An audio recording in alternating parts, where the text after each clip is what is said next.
কি গো মা, ডিমের অমলেটটা দাও। ডিমের অমলেটটা দেবো, তোর তো এখনো খাওয়া হয়নি, বল না। আরে ভাতের উপর দিয়ে দাও না। ভাতের ওপরে দিয়ে দাও, এর কি বলবো আর, ঠিক আছে দিয়ে দিচ্ছি, তুই যখন বলছিস ভাতের ওপর দিয়ে দেবো। এই দেখো বন্ধুরা, আজকে এই রকম অমলেট কারি করেছি রুটির মতন একদম।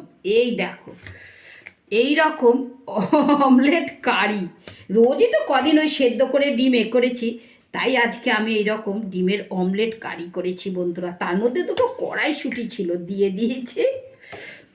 এই রকম ডিমের অমলেট কারি হলে বন্ধুরা, কে কে এরকম ডিমের অমলেট কারি খেতে ভালোবাসো আমাকে কমেন্ট করে জানাও। দেখেছো, আর এইখানে 3খানা আছে এখনো, একখানা ছেলে নিয়ে যাবে বন্ধুরা, জানো তো, একখানা নিয়ে যাবে। ডিমের অমলেট কারি বেগুন শাঁকা দিয়ে ছেলে খাচ্ছে, বেগুন শাঁকা মাখছে।